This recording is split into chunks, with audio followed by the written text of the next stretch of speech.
Bienvenidas y bienvenidos al lugar en donde exploramos nuevas perspectivas. Y es que a veces nos enredamos en pensamientos repetitivos que nos mantienen atrapados. Pero si salimos de ellos nos daremos cuenta de que hay un mundo esperando a que aparezcamos, existamos, brillemos y evolucionemos. Yo soy Sofía Medrano y esto es Queridamente.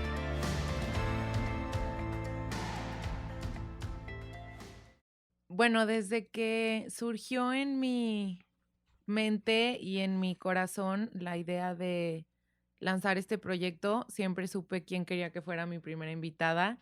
Se lo dije desde el principio, le dije, tengo esta idea en la mente y quiero que el primer tema del que hablemos sea de las infancias y de todo lo que tú has visto y has recorrido en todos los años de trabajo que tienes con este grupo vulnerable que no debería de ser un grupo vulnerable y que tristemente en México y en muchos lugares del mundo lo es. Sin embargo, la plática, lejos de que sea algo que nos deje como tristes y desilusionados, la intención es que nos deje como con un propósito de acción y con la esperanza de que hay muchas cosas que hacer y de que nos espera un mundo mejor. Entonces, gracias por venir a inaugurar el primer capítulo de Queridamente. Este es tu espacio y quiero que platiquemos como miles de veces hemos platicado tú y yo sobre esta situación. Bienvenida, Andrea. Muchas gracias por invitarme y gracias por pensar que este es un tema relevante, que yo sé que mucha gente quiere sumarse y no sabe cómo o cree que hay muchas cosas por hacer y se hace poco. Entonces creo que el primer paso siempre va a ser visibilizar. Exacto. Oye, para empezar y para que la gente que nos escucha entienda un poquito por qué estás aquí, por qué conoces tanto del tema, ¿nos puedes recorrer un poquito por cómo llegaste a trabajar con este grupo, lo que has visto y lo que has vivido? Sí, bueno, yo estudié psicología y cuando salí de la carrera, yo tenía en mente que quería trabajar con niños con discapacidad, como en un tema de estimulación y, bueno, luego uno siempre hace planes cuando está estudiando y al final todo cambia. Entré a trabajar en una escuela, estuve conviviendo con niños y un tiempecito después decidí salir de ahí y me llamaron porque una de mis amigas estaba trabajando en un proyecto similar a una casa hogar, que el nombre correcto de las casas hogar son centros de asistencia social, ese es el nombre técnico, pero normalmente se conoce como casa hogar, de puras niñas. Y ahí empecé a tener contacto con la Procuraduría del DIF. La Procuraduría es un área del DIF que atiende específicamente a las niñas, niños y adolescentes que tiene en representación. Y estando ahí, eh, un grupo de empresarios se acercan a la administración a preguntar como cuál es esta necesidad que tienen y que ellos pueden como pues solventar. Y se decide construir un centro de asistencia social que fuera del DIF, porque es muy importante que sepan que, o sea, antes de eso no había centros de asistencia social gubernamentales, todos eran de sociedad civil. Entonces nace esta idea de un centro de asistencia social temporal. Eso significaba que los niños iban a entrar y el equipo multidisciplinario iba a estar dedicado exclusivamente a los niños que entraran De acuerdo. para que salieran mucho más rápido. En ese momento teníamos visualizadas 3 posibles soluciones al caso de los niños. Uno era reintegrarlos a su familia de origen. El otro era llevarlos con una familia extendida, la abuelita, la tía, una prima, a lo mejor una hermana mayor de edad. U otro en donde ya nos diéramos cuenta que los niños no iban a poderse reintegrar con su familia porque ninguna red era viable, y eso significaba que los niños se tendrían que ir ya con la certeza de un juicio de pérdida de patria potestad. Para posteriormente ser Para dados en poderse, adopción. exactamente, pero ya en ese momento cambiarlos a un centro de asistencia social de sociedad civil porque ya tendríamos, como quien dice, su expediente armado De y el acuerdo. caso sería más rápido de mover y los niños no estarían tanto tiempo en una casa hogar. ¿De cuánto tiempo más o menos estamos hablando como para que se resuelva la situación de un niño?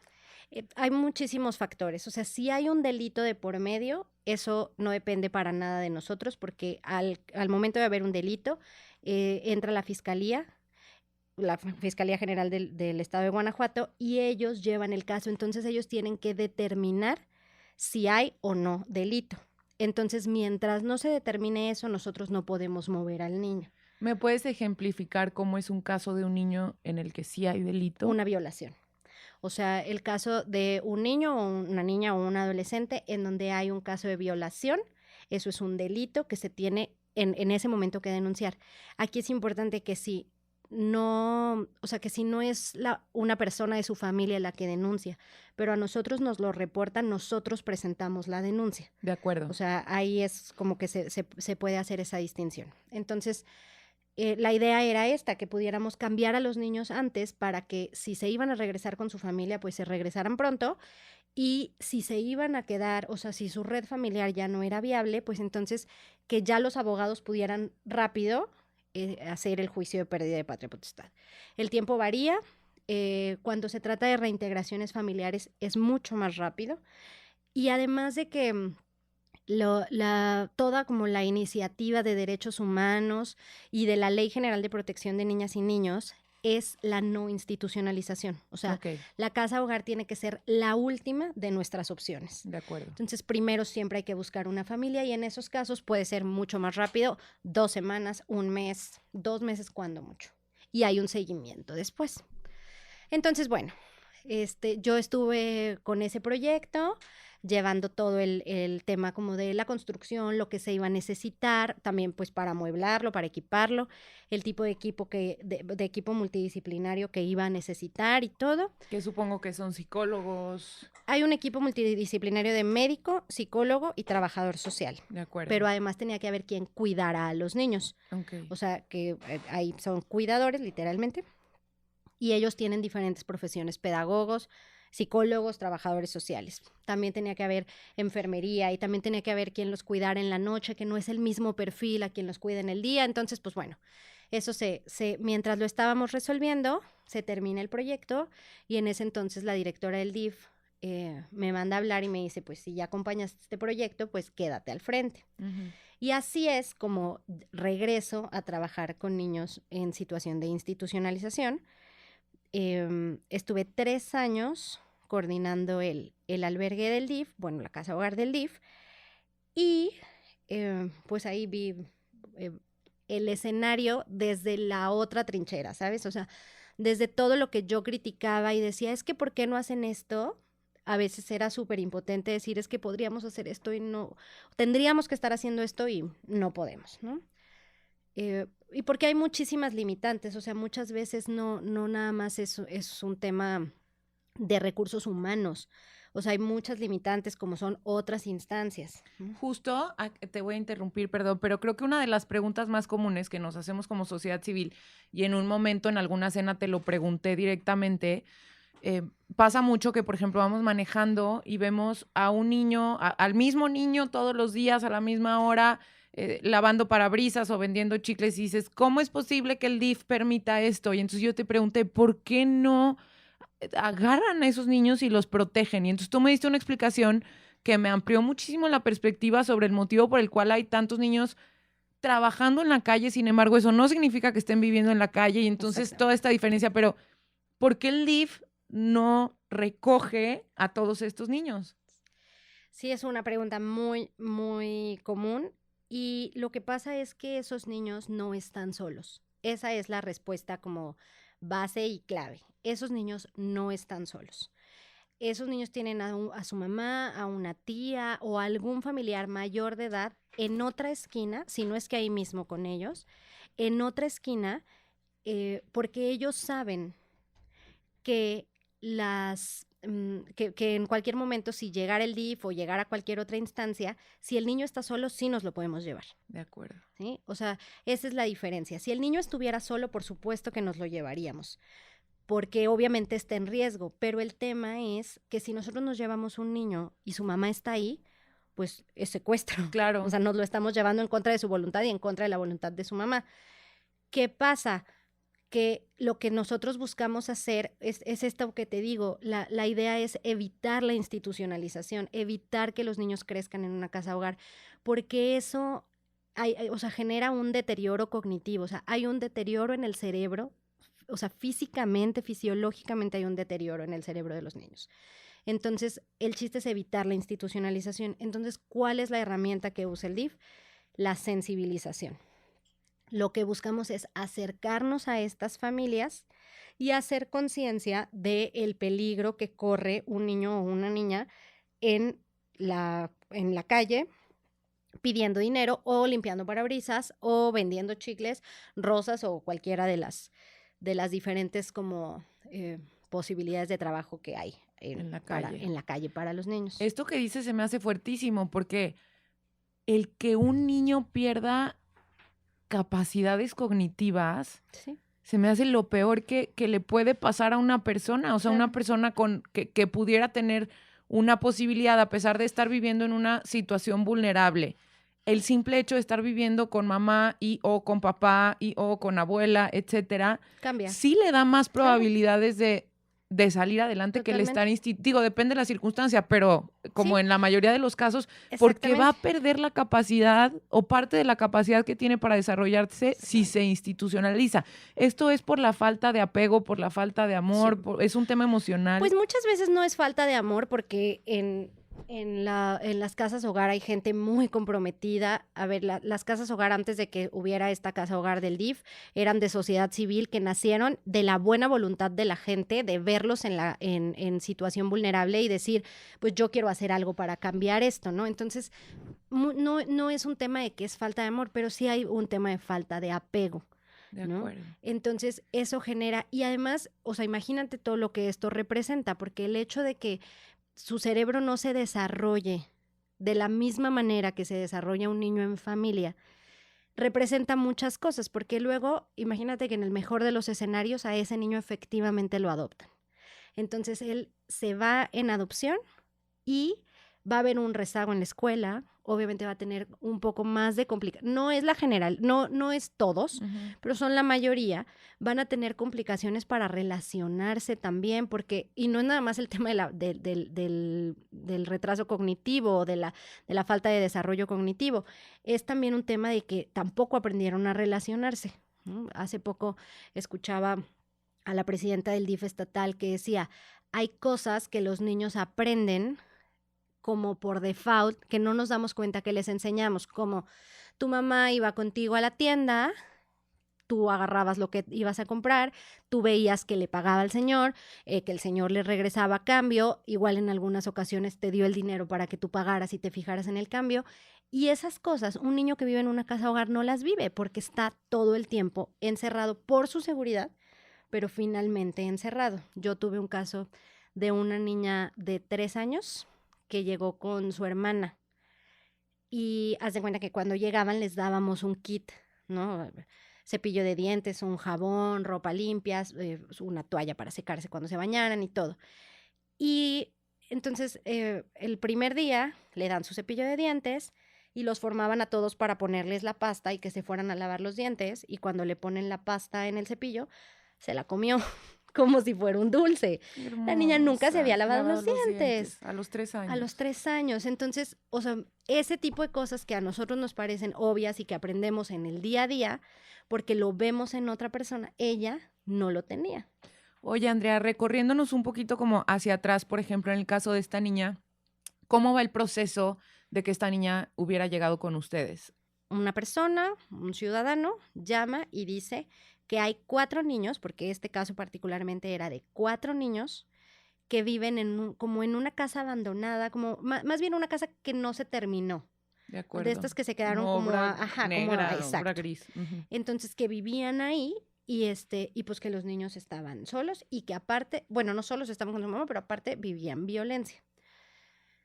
Es súper importante que se sepa que no todos los reportes que se reciben o sea, efectivamente son, o sea, terminan en una denuncia. O sea, más o menos en el año pasado atendimos cerca de 700 reportes de supuesta vulneración de violencia y solo 104 fueron son muchísimos, sí, pero de 700 a 104, 105 fueron los que terminaron en una denuncia. ¿Y en el resto es una malinterpretación de los hechos? No, hay omisiones de cuidado. De acuerdo. O sea, una omisión de cuidado puede ser que muchas veces los papás tampoco tienen herramientas, ¿sabes? O sea, tampoco podemos juzgar tan fríamente a una mamá que no le enseñó a su hija a lavarse los dientes, porque también los papás vienen de contextos vulnerables en donde tampoco tienen herramientas en muchas ocasiones.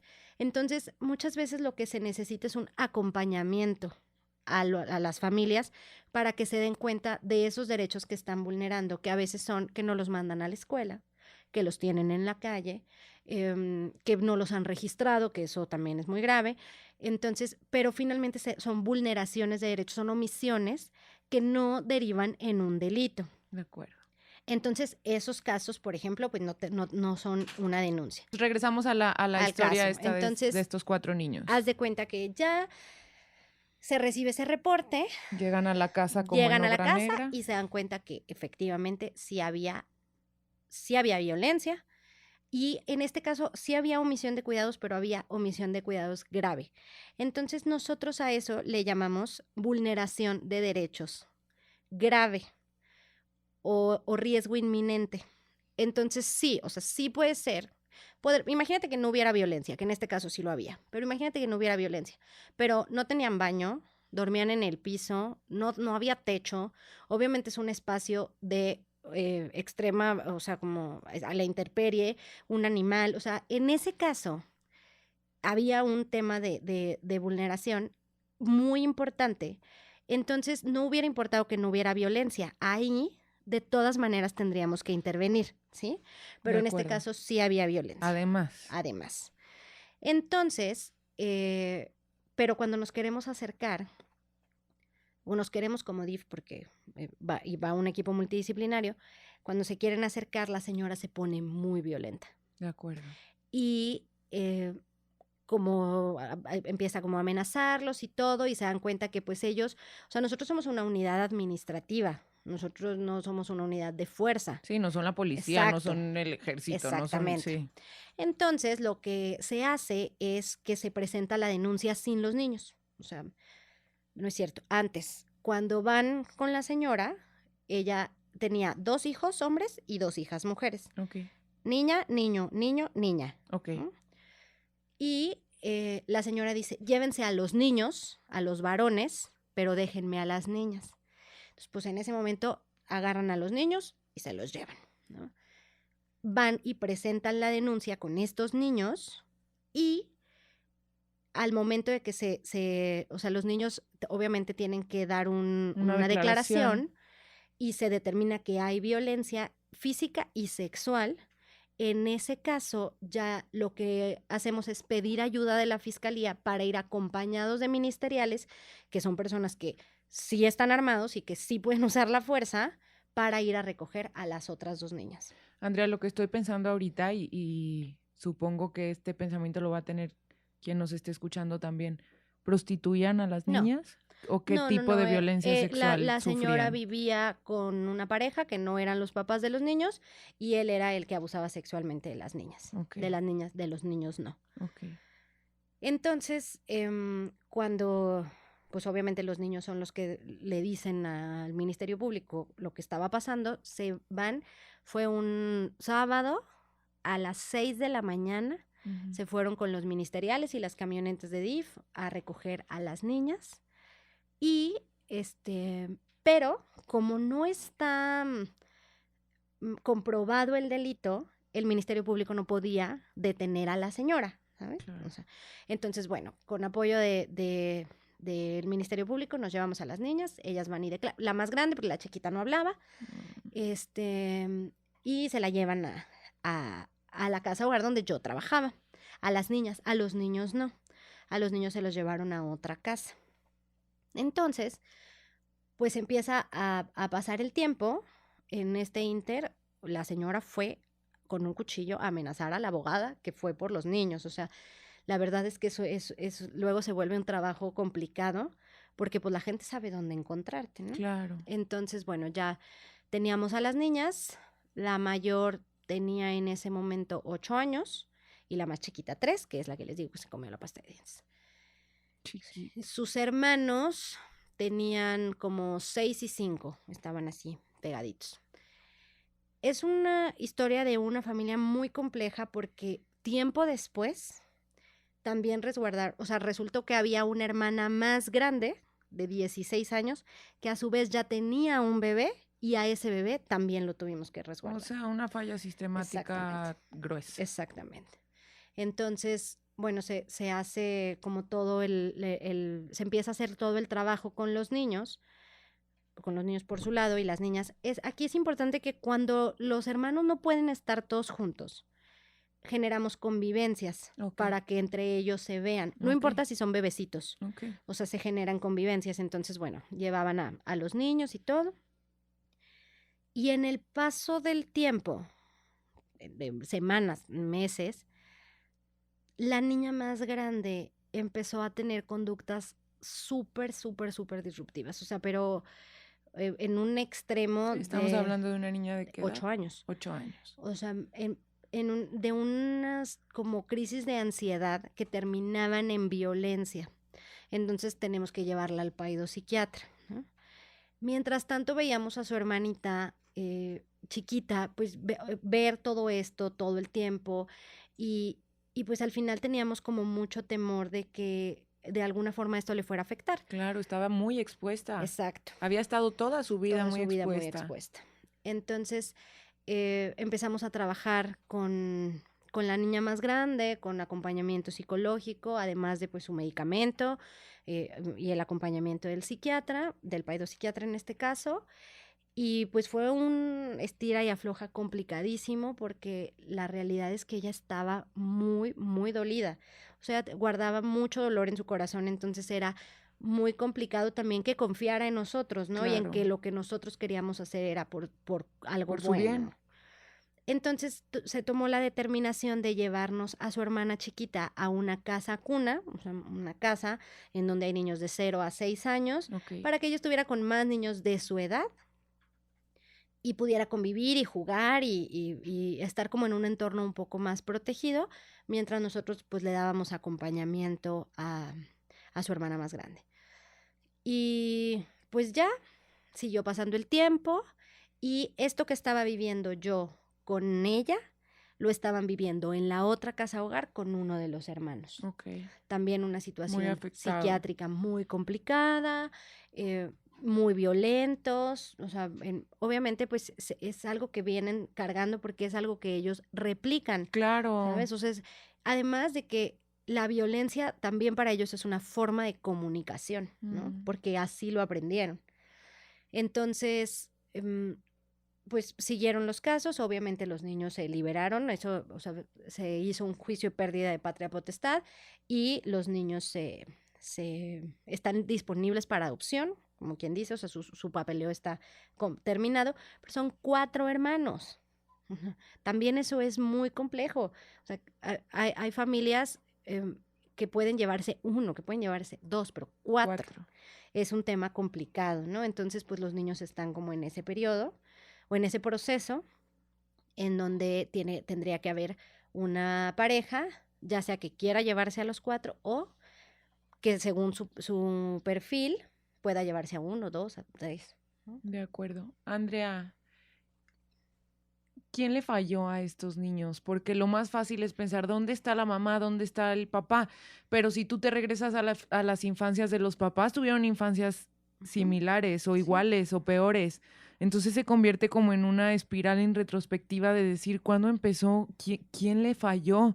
Porque para mí, desde la comodidad de mi techo y de mi comida caliente y de mi casa limpia, es muy fácil voltear a ver a la mamá y decir, pues la mamá descuidada y la mamá no los claro. cuida y el papá abusador y cómo es posible.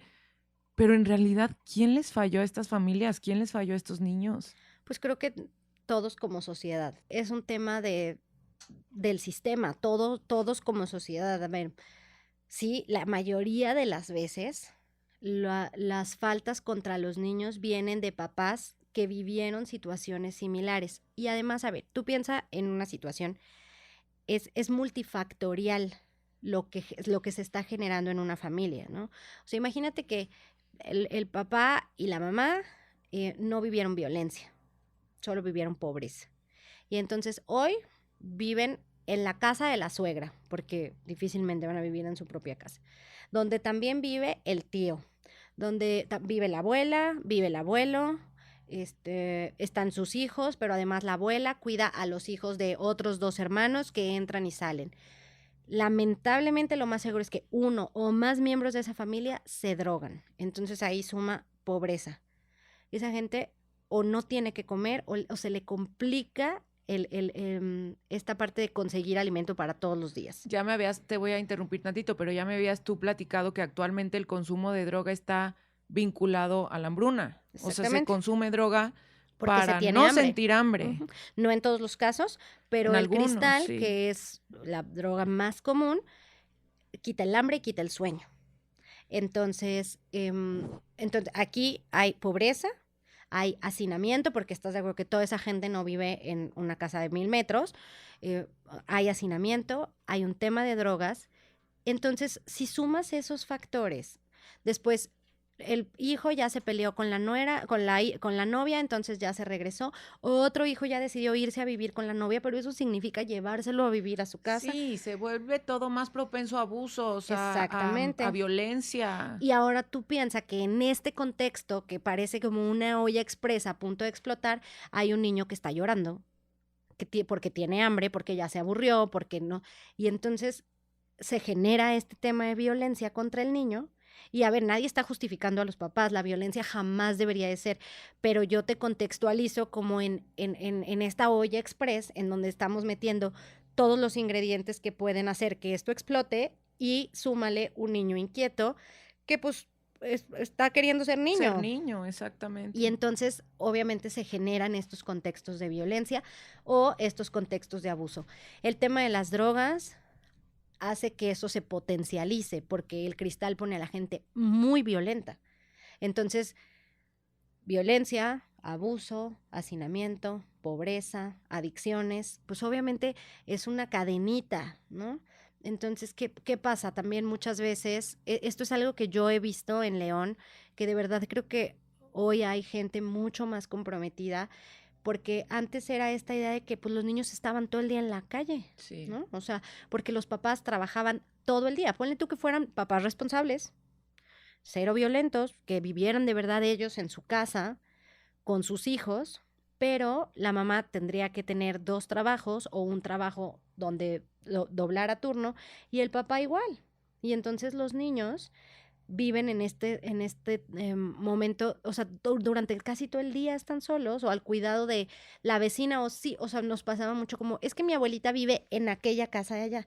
Entonces la abuelita estaba como al pendiente, pero pues ella estaba en su casa y los niños en la de ellos, ¿no? Claro. Entonces, ahora yo he visto que la iniciativa privada ha buscado mejorar los horarios, mejorar los sueldos y esta parte para que la gente tenga la oportunidad de pasar más tiempo con sus hijos, pero eso no era una realidad hace 20 o 30 años y esos son los papás de hoy.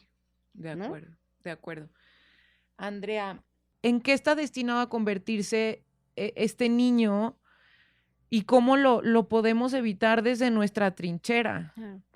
A ver, creo que lo más importante es que, pues, infancia no es destino, ¿no? O sea, sí hay situaciones difíciles, obviamente situaciones que ni tú ni yo nos alcanzamos a imaginar como lo que alcanza a lastimar en un niño, pero el chiste es que los niños que ya rescatamos de esos entornos, a ver, lo primero como sociedad siempre va a ser denunciar. No precisamente ir a la fiscalía a presentar una denuncia por violencia, por abuso, o sea, si tú lo estás viendo en otro lado, pero sí denunciarlo con una autoridad que pueda hacer algo como lo es el DIF, ¿no? O sea, sí acercarse y decir, oye, ¿sabes qué? Yo he visto en este crucero a una niña y te juro que ya me fijé en todas las esquinas y no hay nadie. No hay nadie, o sea, ya pasé por todas las esquinas y no está su mamá, no hay nadie. O sea, denunciar siempre va a ser lo más importante porque nosotros no tenemos ojos en todos lados. Claro. Entonces, obviamente, el que te digan, oye, en este lugar hay esta situación, pues entonces nos acerca y podemos hacer algo al respecto, ¿no? Oye, Andrea, ahorita que mencionas a los niños que están en cruceros, háblame un poquito, estamos hablando yo sé que de las cosas que hacer, pero dentro de las cosas que no hacer, ¿qué tan nocivo puede ser el tema de ahí te van 10 pesos por haberme limpiado el parabrisas? Mira, es muy complejo porque, o sea, finalmente eh, existe una obligación de tener los derechos de los niños cubiertos al 100%, ¿no? Entonces, es muy complicado decir, es que no les debemos de dar dinero porque entonces tú me podrías preguntar, ok, y entonces ese niño qué va a comer, ese niño dónde va a vivir, qué va a hacer si ese dinero le ayuda a mantenerse o le sirve para mantenerse. Aquí es muy importante saber que, a ver, si tú tienes un negocio súper exitoso, ¿lo cierras mañana nomás porque yo vengo y te digo que lo tienes que cerrar? Pues no.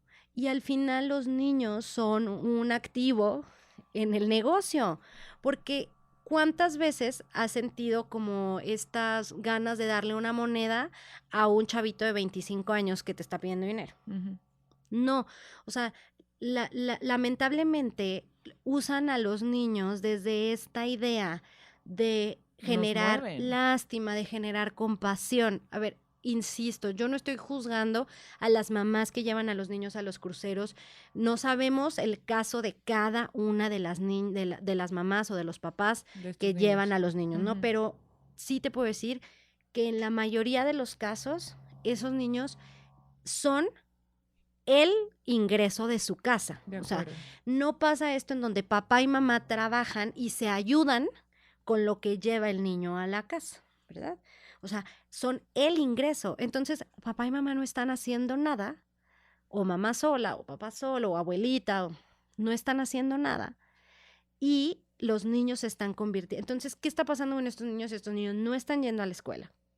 Estos niños están muy vulnerables al tema de las drogas y al tema del crimen organizado. O sea, son un blanco facilísimo para para la demás gente, o sea, para la gente mala, para la gente que está buscando, o sea, estas mismas personitas que están ávidas de lo que sea porque les enseñaron que su labor es conseguir dinero, ¿no?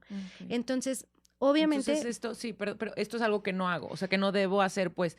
Entonces, regresando al tema de denunciar y etcétera, que sí debo hacer, porque claro que nos vamos con el corazón roto de decir, ok, pero entonces debe haber algo que pueda hacer. Sí. Número 1 es denunciar. Es denunciar. Igual también a mí se me hace como muy importante decirles que hay una diferencia entre los niños que vemos a veces en la calle y los niños indígenas o los niños que vienen de comunidades indígenas.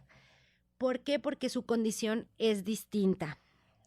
Si ustedes denuncian a un niño indígena, que por azares del destino estuviera solo, pero ellos son los que menos están solos de todos, y nos lo lleváramos, ellos se protegen con su ley de usos y costumbres. De acuerdo. ¿No? Te voy a platicar un caso de una niña que tuvimos que llega con nosotros por supuesta trata de personas. ¿No? Tenía 4 años. Entonces, cuando llega, no hablaba nada, ni una palabra. Entonces yo dije, imagínate lo asustada que está. O sea, se la llevaron, ya fue a la fiscalía, ya vino aquí, ya está viendo todo esto y no nos entiende. O sea, mi primera idea fue, la niña no habla porque no nos entiende, ¿no? Entonces, no sé cómo. O sea, luego la vida te va poniendo como diferentes personas o ideas o cosas. Entonces, no me acuerdo cómo, pero conseguimos a un intérprete tzotzil. Un chavo que estaba estudiando aquí, que venía de Chiapas y era tzotzil. Entonces él, no sabes qué persona tan hermosa, la volteaba a ver y yo le decía, es que yo lo único que quiero que le digas es que aquí está bien, o sea, que está salvo y que le expliques un poco y así. Entonces él, se me salían las lágrimas de ver con la ternura con la que le hablaba y todo, y la niña ni una palabra, ni en español y ahora en tzotzil tampoco. Entonces, 4 días. Era chistosísima porque les dábamos de comer carne y haz de cuenta que masticaba la carne y luego como que se le hacía muy dura para pasársela y se la sacaba y entonces teníamos así puros molotitos de carne masticada porque no estaba acostumbrada a comer carne, comía todo lo demás, pero como que le gustaba cómo sabía, entonces la masticaba y la sacaba. Entonces un día, 4 días después, llega la señora de intendencia conmigo y me dice, oiga, ¿por qué dicen que la niña no habla español? Y le digo, es que no habla español ni tzotzil ni nada, o sea, pues no habla, no ha querido hablar en 4 días. Y dice, ¿cómo no? Está jugando con otra niña de su misma edad y están jugando a las muñecas y están hablando en español. Imagínate que tú te pudieras quedar callada un día completo. Un día. Fíjate lo adoctrinada de una niña de 4 años. 4 días sin hablar.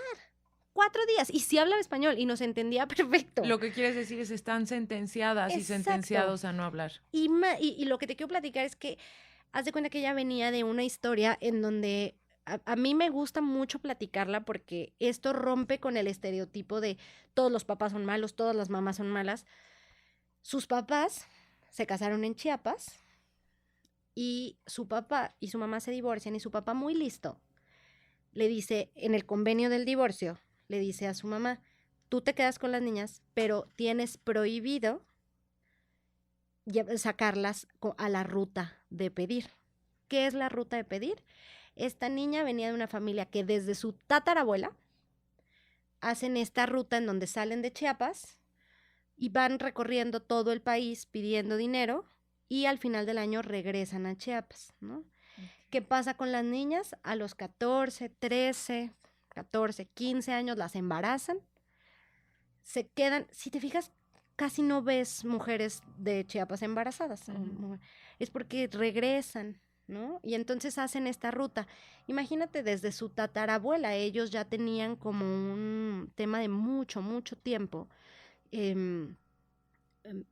haciendo esto, que para ellos era como pues el negocio familiar, ¿no? Y iban y venían. Justo. Entonces, su papá, que ellos eran de un pueblito de Chiapas, que no recuerdo cómo se llama, él era albañil.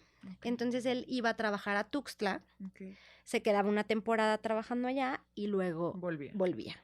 Entonces en una de esas que vuelve, pues a la niña más grandecita ya se la llevaron a la ruta. Okay. Entonces él con lo que tenía sale de Chiapas y empieza, o sea, en la primer parada, no, pues es que sí estuvieron aquí, pero se fueron para acá. No, pues sí estuvieron aquí, pero se fueron para acá. Total, él llegó al norte del país y allá le dicen, sí, estuvieron aquí, pero se fueron a León. Okay. Entonces él se viene a León, pero la persona que la traía le dan el pitazo y entonces él va a poner una denuncia contra el papá por trata. Entonces, cuando llega por su hija, llegan los ministeriales y se lo llevan.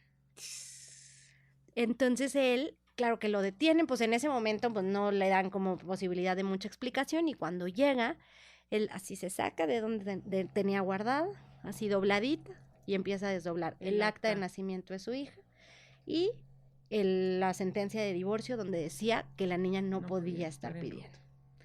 Entonces eso hace, pues obviamente lo sueltan, nosotros ya teníamos a la niña y entonces era como, ok, señor, o sea, ¿cómo le devolvemos a la niña? ¿Usted dónde va a vivir?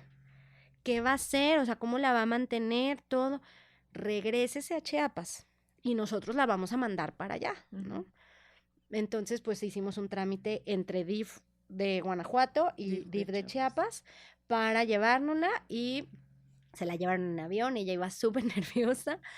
Y ya ahora está de regreso con su papá, porque hubo esta como distinción, o sea,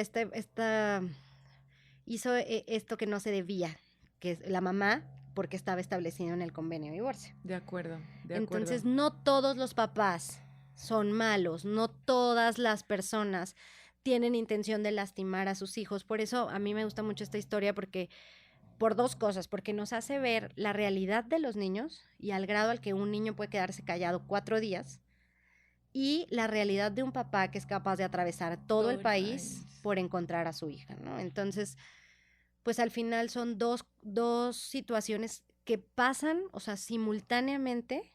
¿Y qué es lo que nosotros podemos hacer? Que regresando a tu pregunta es, primero, denunciar. En segundo lugar, está esta parte de decir, ofrecer oportunidades dignas de trabajo a las papás y a los papás y las mamás de esos niños a lo mejor no nada más de los niños que están en situación de calle, de los niños que están en una situación de vulnerabilidad porque sus papás no tienen trabajo o los trabajos que tienen no los mantienen porque, pues, ¿quién va por el niño a la escuela? ¿Quién? O no tienen prestaciones y la señora necesita una guardería, o sea, O mil sea, lo que cosas. tú estás diciendo, como para aterrizarlo un poquito e ir ya cerrando, o sea, si por decir yo tengo a alguien que trabaja haciendo, porque es un trabajo al final, haciendo la limpieza de mi casa y Ujú. esta persona es una madre soltera y entonces me pide el día porque resulta que su hija le dio gripa y yo Sí, le niego el día, no estoy contribuyendo mucho ¿no? a mejorar la situación de los niños Efectivamente. en este país. O si Entonces, le pagas lo menos que se pueda por ahorrártelo y no pagas o sea, el lo sueldo justo, justo, o si no le das algún tipo de prestación. A ver, yo entiendo que muchas personas tienen esta complicación, pero a ver, si es tu responsabilidad, si se enferma y tú no la tienes asegurada, que vaya al doctor, que tenga sus medicamentos, que tenga tiempo para descansar. A ver, Sofi, la gente que no tenemos asegurada, si se cae en tu casa y se rompe una pierna y tú eres súper linda y le pagas la radiografía, el yeso, todo, pero ¿quién le va a pagar los días que que no no va a vaya a trabajar trabajar. contigo? Ujú. ¿No? O sea, si la tuviéramos asegurada, esos días se los va a pagar el IMSS como una incapacidad. Entonces, la falta de prestaciones y la falta de sueldos justos también genera este tema en la sociedad. De acuerdo, ¿No? entonces denunciar, empezar por darle trabajo justo y condiciones laborales dignas a los papás y mamás de estas niñas y niños. Exacto. Si quieren hacer un trabajo mucho más cercano con las niñas y los niños que están en situación de institucionalización, hay muchas formas de ayudar. Todas las casas tienen como diferentes maneras, pero algo que yo aprendí en este tiempo es que, a ver, todo es súper valioso. La ropa, la comida, todo es súper valioso y súper necesario. Pero nosotros tuvimos una persona que tuvo una iniciativa de ir una vez al mes a hacerles una fiesta de cumpleaños a los cumpleañeros del mes, ¿no?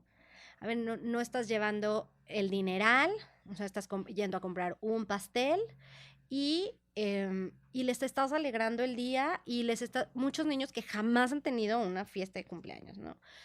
Gente que va a darles clases de diferentes cosas, talleres. Yo soy súper buena para el básquetbol. Entonces, pues a lo mejor hay alguna niña, algún niño al que le gusta mucho y entonces, pues yo me voy a jugar con ellos y les enseño. No, muchas veces las cosas materiales son muy valiosas, pero justo lo que platicábamos hace ratito, o sea, los niños están carentes de formar relaciones saludables, ¿sí?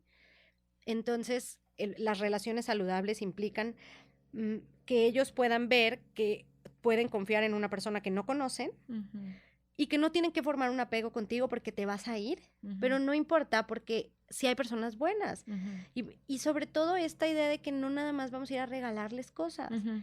porque esta parte luego también genera en ellos esta como dependencia a pensar que por estar en esa situación les tenemos que regalar cosas, ¿no? Y entonces también se va haciendo un círculo Claro, vicioso. claro. Entonces, ir a compartir tiempo con ellos, involucrarse en los proyectos sociales, eso en definitiva es como muy valioso ya cuando de plano, o sea, cuando ya quieres hacer como el uno a uno. Y hay una última como escalón que ya implica un compromiso mucho mayor, que es certificarse como familia de acogimiento. Es cuando tú haces un proceso que te certifica para recibir un niño en vacaciones, los fines de semana, a veces por periodos un poquito más largos, a veces por periodos un poquito más chiquitos. ¿Y esto qué permite? Una familia de acogimiento no va a adoptar al niño, eso es muy importante, no debe de tener intención de adoptar. Ok. ¿Sí? Eso Ujú, porque quien tiene intención de adoptar tiene que hacer un proceso distinto. ok. Es una familia que no tiene intención de adoptar, pero que dice, ¿sabes qué? Mi familia, voy a poner un ejemplo, mi familia vive en la Ciudad de México y yo y mi esposo y yo, cada Semana Santa aquí nos quedamos solos porque mi familia se va, nunca tenemos plan, nunca nada y la verdad es que nos gustaría inscribirnos. De acuerdo. Entonces te inscribes al programa de acogimiento y entonces tú eres una familia que puede recibir a un niño durante Semana Santa y tú pones esa regla. Tú dices, yo quiero recibir a un niño o una niña, lo que tú decidas, en Semana Santa.